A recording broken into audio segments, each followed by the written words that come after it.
റീസെൻ്റായിട്ട് company അല്ലെങ്കിൽ LLP register ചെയ്തിട്ടുള്ളവർക്ക് വരാൻ സാധ്യതയുള്ള ഒരു തട്ടിപ്പും അത് എങ്ങനെ ഐഡൻറ്റിഫൈ ചെയ്യണമെന്നും അതിൽ നിന്ന് എങ്ങനെ രക്ഷപ്പെടണമെന്നുമാണ് നമ്മൾ ഈ വീഡിയോയിൽ വളരെ ഷോർട്ടായിട്ട് ഡിസ്കസ് ചെയ്യുന്നത്. Welcome to mister Fox.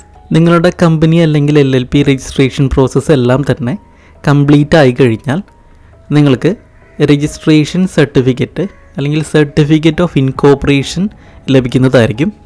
അതിനുശേഷം തട്ടിപ്പ് ആരംഭിക്കുന്നത് നിങ്ങൾക്ക് പോസ്റ്റ് ഓഫീസിൽ നിന്ന് ഒരു കോള് വരുന്നതാണ്.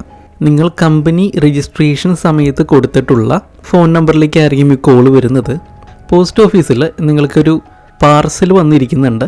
ഇത് COD ആണ്, നമ്മൾ ക്യാഷ് കൊടുത്തതിന് ശേഷം കൈപ്പറ്റേണ്ട പാർസലാണ്.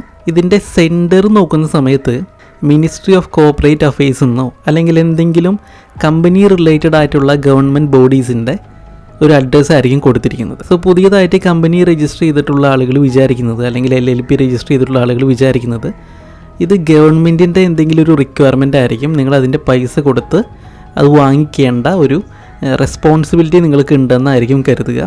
അങ്ങനെ പലരും പോസ്റ്റ് ഓഫീസിൽ നിന്ന് ഈ പാർസൽ ക്യാഷ് കൊടുത്തുകൊണ്ട് കൈപ്പറ്റുന്നതാണ്. പോസ്റ്റ് ഓഫീസിന് ഇതിൽ യാതൊരു വക ഫ്രോഡുലൻ്റ് ഇൻവോൾവ്മെൻറ്റും ഇല്ല. നിങ്ങളൊരു COD പോസ്റ്റ് അയക്കുകയാണെങ്കിൽ അത് ഓപ്പോസിറ്റ് പാർട്ടി ക്യാഷ് കൊടുത്ത് ആക്സെപ്റ്റ് ചെയ്യുകയാണെങ്കിൽ പോസ്റ്റൽ സർവീസിൻ്റെ ഫീ കഴിഞ്ഞ് ബാലൻസ് എമൗണ്ട് സെൻറ്റർക്കായിരിക്കും കിട്ടുന്നത്. ഇവിടെ നിങ്ങൾക്ക് കിട്ടുന്ന പോസ്റ്റ് അല്ലെങ്കിൽ പാർസൽ നിങ്ങൾ ഓപ്പൺ ചെയ്ത് നോക്കിക്കഴിഞ്ഞാൽ അതിൽ പഴയ കാലത്തെ ഏതെങ്കിലും ബുക്സോ മറ്റോ ആയിരിക്കും ഉണ്ടാവുക.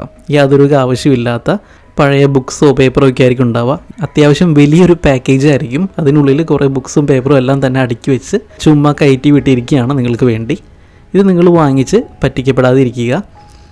കമ്പനി അല്ലെങ്കിൽ LLP രജിസ്ട്രേഷൻ കഴിഞ്ഞതിന് ശേഷം മിനിസ്ട്രി ഓഫ് കോർപ്പറേറ്റ് അഫയേഴ്സോ അല്ലെങ്കിൽ ഗവൺമെൻറ്റിൻ്റെ ഏതെങ്കിലും കമ്പനി റിലേറ്റഡ് ബോഡീസോ ഒന്നും തന്നെ നിങ്ങൾക്ക് ഇങ്ങനെ ഒരു പാർസൽ അയച്ച് അതിൻ്റെ ക്യാഷ് പേയ്മെൻറ്റ് പോസ്റ്റ് ഓഫീസിൽ ഏൽപ്പിക്കാനായിട്ട് പറയുന്ന യാതൊരു വക റിക്വയർമെൻറ്റും ലീഗലി നിലവിലില്ല. ഇത് പ്രൈവറ്റ് ആയിട്ടുള്ള ആളുകൾ, ഫ്രോഡുലൻ്റ് ആയിട്ടുള്ള ആളുകൾ റീസെൻ്റായിട്ട് കമ്പനി രജിസ്റ്റർ ചെയ്തിട്ടുള്ള ഡാറ്റാസ് എടുത്തു വെച്ചിട്ട് ക്യാഷ് തട്ടാൻ വേണ്ടി നടത്തുന്ന ഒരു ഫ്രോഡുലൻ്റ് ആക്ടിവിറ്റിയാണ്.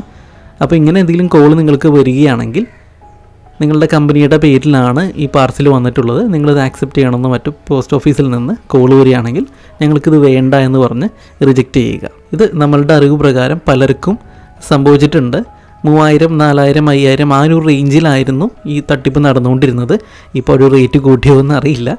ഒരു 5000 രൂപയ്ക്ക് പോയ ആളുകൾ മുൻപും റിപ്പോർട്ട് ചെയ്തിട്ടുണ്ട്. നിങ്ങൾക്ക് ഇങ്ങനെ എന്തെങ്കിലും എക്സ്പീരിയൻസ് ഉണ്ടായിട്ടുണ്ടെങ്കിൽ താഴെ കമൻറ്റ് ചെയ്യുക. സോ ഡിസ്കസ് ചെയ്ത കേസ് മനസ്സിലായി എന്ന് പ്രതീക്ഷിക്കുന്നു. Thank you for watching.